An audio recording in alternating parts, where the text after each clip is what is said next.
Hello everyone, welcome to GS education classes. My name is Geeta और आज मैं discuss करूंगी DSSB 2023 की वैकेंसी को लेकर।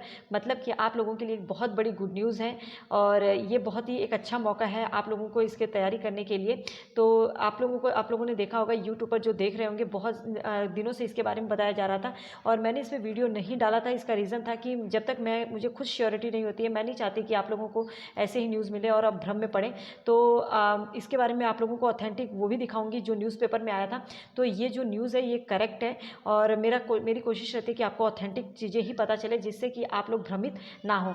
तो इसमें हम देखेंगे कि जो 2023 की जो DSSB की वैकेंसी आने वाली है, जिसमें कि अभी इसका नोटिफिकेशन आया नहीं है, तो इसमें जो देखेंगे कि कितने नंबर ऑफ पोस्ट हैं, मतलब कि सेंक्शन पोस्ट कितने हैं, कितने फील्ड हैं और कितने वैकेंट हैं। तो वैकेंट कितने हैं उस पर हमारा ध्यान रहना चाहिए कि हमें जो है आने वाले टाइम में जो है वैकेंसी देखने को मिलने वाली है। और जिससे कि मैं बता दूं आप लोगों को, इन सबसे ज़्यादा ज़रूरी है कि आप जो है DSSB के एग्ज़ाम को समझें। DSSB का एग्ज़ाम पैटर्न क्या है, उसकी एलिजिबिलिटी क्राइटेरिया क्या है, एज क्राइटेरिया क्या है और इसमें नेगेटिव मार्किंग है या नहीं, इन सब चीज़ों को समझना बहुत ज़्यादा ज़रूरी है। कई लोग बोल रहे थे कि DSSB जो है जैसे KVS सेंटर में करवाता है वैसे ही DSSB, तो ऐसा कुछ नहीं है। ये DSSB KVS की तरह है या सुपर टेट की तरह, ये सब चीज़ें जो है मैं क्लियर करूँगी। साथ ही हम इस चीज़ को भी समझेंगे कि ये इसका एग्ज़ाम सेंटर कहाँ पर पड़ता है। कई लोग जो है कंफ्यूज्ड हैं, तो इन सब चीज़ों पे मैं पूरा आप लोगों को इन्फॉर्मेशन दूंगी। वीडियो लास्ट तक देखिएगा और अगर मेरे चैनल पे नए हैं तो चैनल को सब्सक्राइब कर सकते हैं, क्योंकि यहाँ पे जो है मैं टीचिंग एग्जाम से रिलेटेड जितने भी नोटिफिकेशन के बारे में हो या कोई भी न्यूज़ हो या कोई भी इन्फॉर्मेशन हो, अपने टीचिंग एग्जाम से रिलेटेड मेरी पूरी कोशिश रहती है कि आप लोगों को ऑथेंटिक न्यूज़ दे सकूँ। तो अगर आप चैनल पर नए हैं तो चैनल को सब्सक्राइब कर सकते हैं, ताकि मेरे आने वाली वीडियो की नोटिफिकेशन टाइम पर आपको मिल सके। अदरवाइज बस आप लोगों का काम है पढ़ना, नहीं भी सब्सक्राइब करेंगे मुझे कोई फ़र्क नहीं पड़ता, क्योंकि मैं तो बताती रहूँगी चीज़ों के बारे में। बस आप देख लीजिए, आप लोगों को इन्फॉर्मेशन होना चाहिए। तो देखिए यहाँ पे जो डायरेक्टरेट ऑफ एजुकेशन है ये ऑथेंटिक है। जो DOE ऑफिस है वहाँ से इनका ये जो है आप देख सकते हैं एक्सेल शीट पर बनाया गया है ये, और ये जो है वहाँ से निकाला गया इन्फॉर्मेशन है उनके द्वारा। अब ये देखते हैं कि गवर्नमेंट कितनी जल्द से जल्द इस पर जो है काम करती है। ठीक है, तो आप देख सकते, हाँ एक मिनट वेट। तो यहाँ पे आप देखिए डायरेक्टरेट,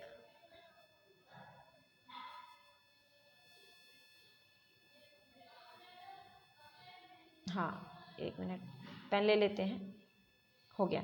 थोड़ा सा कभी कभी प्रॉब्लम आ जाता है इसमें। डायरेक्टरेट ऑफ एजुकेशन की तरफ से जो है ये DOE ऑफिस का जो है जो उनकी तरफ से इंफॉर्मेशन है ये वो है कि नंबर ऑफ पोस्ट, मतलब अगर हम देखें कि प्राइमरी टीचर के लिए असिस्टेंट टीचर प्राइमरी जो PRT की बात कर रही हूँ मैं, यहाँ पे सेंक्शन पोस्ट आप देख सकते हैं 4061 है, 4061।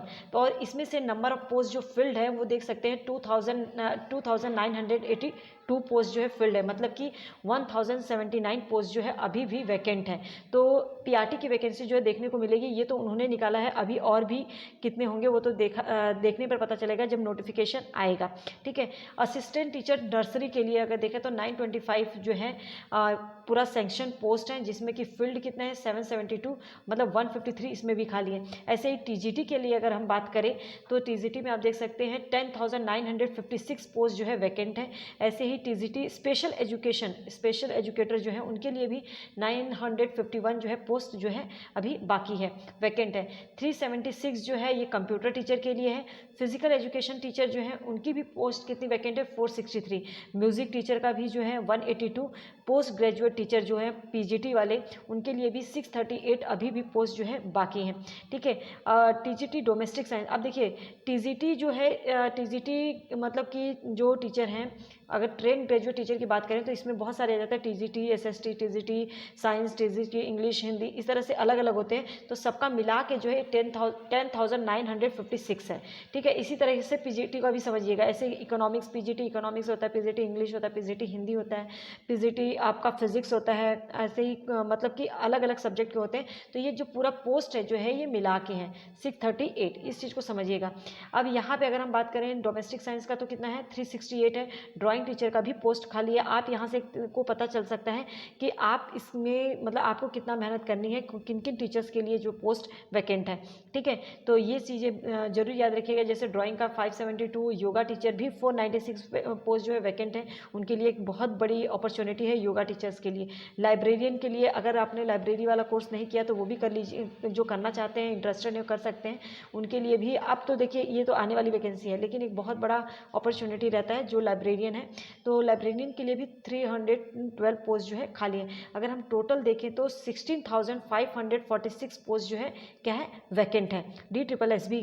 तो DSSB 2023 की जो नोटिफिकेशन आएगी उसमें ये जो है हमें बहुत जल्द देखने को मिलेगी ये वैकेंसी। आगे हम बात करते हैं कि ये कितना ऑथेंटिक है, क्योंकि मैं बार बार बोलती हूँ कि ये न्यूज़ में मतलब ये करेक्ट है या नहीं, तो इस चीज़ को भी समझिएगा, इसको भी मैं आप लोगों को बता देती हूँ। तो ये जो है एक न्यूज़ आया था, स्कूलों में शिक्षकों के 16,000 से अधिक जो है पद आपको दिख जाएगा खाली हैं, ठीक है, 16,000 से अधिक पद जो है क्या है, खाली हैं। तो आप देख सकते हैं जैसे कि आप यहाँ पे उच्च न्यायालय ने मंगलवार को दिल्ली सरकार और नगर निगम के स्कूलों में शिक्षकों के खाली पदों की स्थिति और इसे भरने के लिए उठाए गए कदमों को बताने का आदेश दिया है, ठीक है। इससे पहले दिल्ली सरकार के शिक्षा निदेशालय ने न्यायालय को बताया कि उसके स्कूलों में 16,000 से अधिक शिक्षक पद जो है खाली हैं। कुल रिक्तियाँ 16,546 हैं। अगर हम बात करें इसमें से, एक मिनट, हाँ कहाँ गया, एक मिनट, तो ये देख सकते हैं जस्टिस मनमीत प्रीतम सिंह अरोड़ा जो है वो क्या कहते हैं, उन्होंने कहा कि 4 सप्ताह में ही जो है ये हलफनामा मतलब DSSB को भी हलफनामा दाखिल कर खाली पदों को भरने की स्थिति के बारे में जानकारी देने को कहा है। DSSB को कहा है कि ये जल्द से जल्द ये जो पद है ये भरा जाना चाहिए। न्यायालय ने 4 सप्ताह के भीतर हलफनामा दाखिल न देने पर संबंधित प्रतिवादी को 25,000 रुपये का जुर्माना देने के लिए भी कहा है। तो मतलब हम ये कह सकते हैं कि 25 मई बोला जा रहा है, तो बहुत जल्द जो है देखने को मिल सकती है। तो आप लोग जो है इसके लिए रेडी हो जाइए। आप समझ लीजिए कि एग्ज़ाम का पैटर्न क्या है, बहुत ही इंपॉर्टेंट है। तो देखिए उसको भी समझ लेते हैं, एक मिनट वेट, हाँ, एग्ज़ाम का पैटर्न, एज क्राइटेरिया, ये सब चीज़ों को भी समझिए।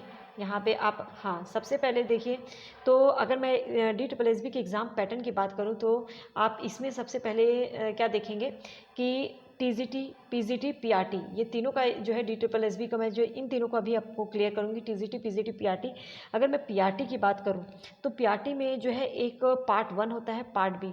पार्ट 1 जो होता है वो जनरल पेपर होता है, जिसके अंदर आपको जो है इंग्लिश, हिंदी, मैथ्स, रीजनिंग और GS देखने को मिलता है, ठीक है, GS GK जो भी होता है, ठीक है। तो ये सब जो है 20-20 मार्क्स के आते हैं, टोटल कितना है 100 मार्क्स का। ये पार्ट 1 है, ठीक है। पार्ट B जो है CDP है, जो कि ये भी 100 मार्क्स की आती है, और इसके लिए मैंने एक वीडियो बनाई है प्लेलिस्ट में। इस CDP के लिए जो है आप लोगों को NIOS की बुक जो है बहुत ही इंपॉर्टेंट रोल प्ले करती है, क्योंकि यहाँ से 40 से 45 क्वेश्चन आप मान के चलिए कि आधा आपको इससे मतलब क्वेश्चन इससे आएंगे। तो आपको बहुत अच्छे से प्रिपेयर करना है। NIOS की बुक, अभी आप लोगों के पास बहुत टाइम है, तो खुद पढ़ के नोट्स बनाइए। अगर आप मेरे मतलब NIOS का जो आप प्लेलिस्ट में जाएंगे तो NIOS बुक PDF करके जो है एक प्लेलिस्ट बनी हुई है, वहाँ पे जाएंगे तो NIOS की बुक कहाँ पर मिलेगी वो जो है उसमें मैंने बहुत अच्छे से बताया कि NIOS बुक की PDF आप कैसे डाउनलोड कर सकते हैं। दूसरी बात, अगर आप टेलीग्राम पर मेरे नहीं जुड़े हैं तो मैं लिंक में डिस्क्रिप्शन बॉक्स में मैं लिंक दे दूँगी, वहाँ पर जो है मैं NIOS बुक का जो हर सब मतलब जितने भी ब्लॉग्स हैं उसको जो है मैं उसको डेली वहाँ पे शेयर करती रहती हूँ, एक एक ब्लॉग, ताकि लोग पढ़ सकें। एक ही साथ कर देखेंगे तो नहीं पढ़ पाएंगे, इसलिए मैं डेली मैं जो है एक एक ब्लॉग जो है वहाँ पे शेयर करती हूँ, वहाँ से भी आप डाउनलोड करके पढ़ सकते हैं, ठीक है। अदरवाइज़ मैंने बता रखा है कि लिंक की कैसे आपको डाउनलोड करना, पूरा अच्छे से मैंने उसमें समझाया हुआ है, तो आप वहाँ पर जाके जो है NIOS की बुक अपने मोबाइल में खुद डाउनलोड करके पढ़ सकते हैं। और ईजिली करना है तो टेलीग्राम पर जुड़ जाइए, ठीक है। तो CDP जो है 100 मार्क्स की आती है, इसमें CDP होती है प्लस पैडागॉजी भी होती है। तो 90 मार्क्स की अगर हम मानते हैं कि चाइल्ड डेवलपमेंट एंड पैडागॉजी का जो है CDP में अगर 90 मार्क्स जो हमारा कंटेंट आएगा तो उसमें जो है 10 मार्क्स आप जो है 10 मार्क्स क्या समझेंगे, पैडागॉजी, ठीक है। तो यहाँ पे जो है आप लोगों का पैडागॉजी भी आएगा, कंटेंट भी आएगा, तो पैडागॉजी को इग्नोर मत कीजिएगा। पार्ट 1 में 100 मार्क्स का आता है, पार्ट B जो है सब्जेक्टिव होता है जिसमें CDP आएगा। अब ये पार्ट 1 जो है ये जो है आपका TGT में भी आता है और यही आपका PGT में भी आता है, ठीक है। मतलब पार्ट 1 तो सबको देना है। अब आप TGT की बात करें, जैसे TGT 100 मार्क्स का होता है, ठीक है। TGT SST science, English, Hindi, maths जो भी है आपका ये 100 मार्क्स का क्वेश्चंस होता है। PGT की बात करें तो PGT 200 का होता है, जैसे PGT हिंदी हो या ज्योग्राफी हो या पॉलिटिकल है, फिजिक्स है, केमिस्ट्री है, जो भी आपका ये जो है कितने 200 मार्क्स का होता है। मार्क्स का होता है। अब एक चीज़ और समझिएगा, इनके लिए CTET की भी ज़रूरी है। तो अगर मैं बात करूँ कि PRT के लिए, तो PRT हम सब लोगों को पता है कि PRT के लिए जो है CTET पेपर 1 जो है आपका क्लियर होना चाहिए, और जो TGT है, TGT उसके लिए जो है पेपर 2 क्लियर होना चाहिए। ठीक है, PGT के लिए जो है नॉट रिक्वायर्ड, मतलब जो है आप लोगों के PGT एग्ज़ाम के लिए जो है CTET की ज़रूरत नहीं है। तो कहने का मतलब है कि अगर आपका पेपर 1 और पेपर 2 क्लियर नहीं हुआ है, अगर आपने CTET दिया और वो एग्ज़ाम आपका क्लियर नहीं हुआ, लेकिन आपने मास्टर किया है, तो आप लोगों के पास एक और मौका है कि आप जो है PGT का एग्ज़ाम दे सकते हैं, क्योंकि इसमें जो है CTET नहीं मांगा है। तो अगर आपका CTET पेपर क्लियर नहीं हुआ और आपने मास्टर डिग्री ले रखी है, तो जो भी डिग्री ले रखी है, मान लो पोल साइंस से मास्टर कर रखा है, तो PGT पोल साइंस के लिए आप अप्लाई कर सकते हैं।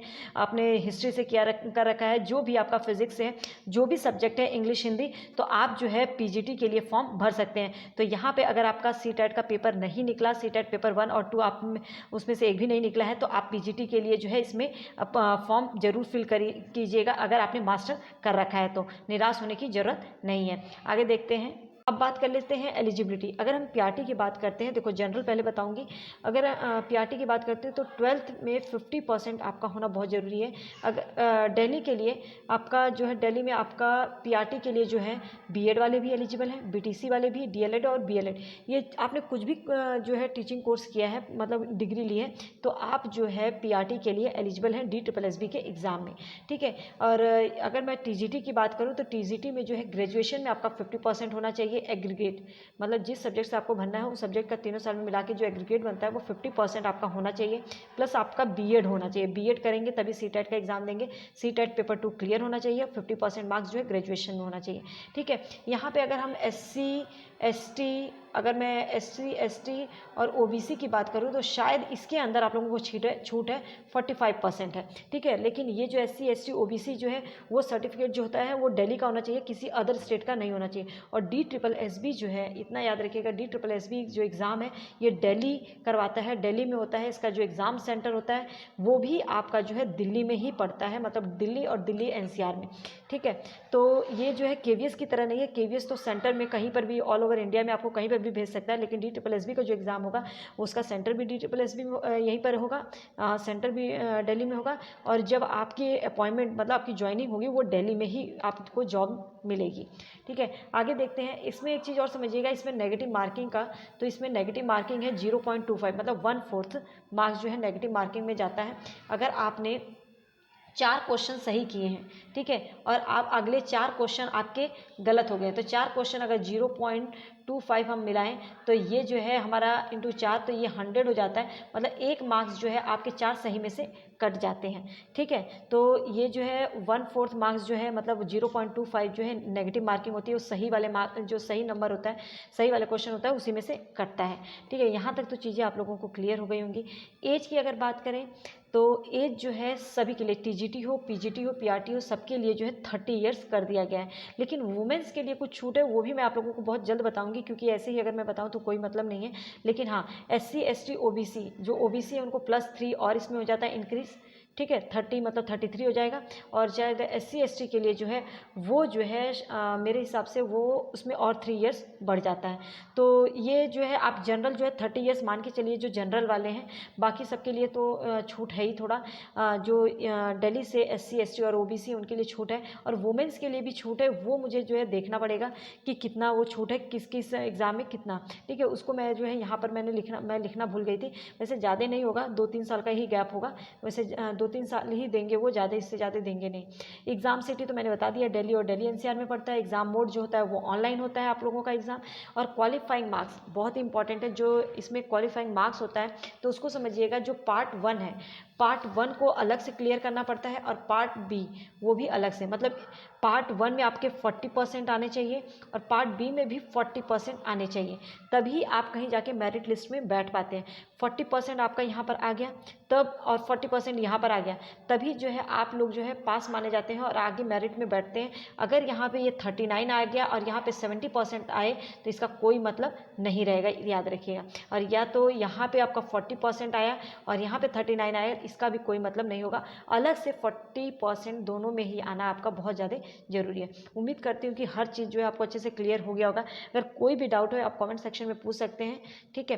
मेरी पूरी कोशिश रहेगी कि मैं आप लोगों का जो डाउट है वो क्लियर कर सकूँ।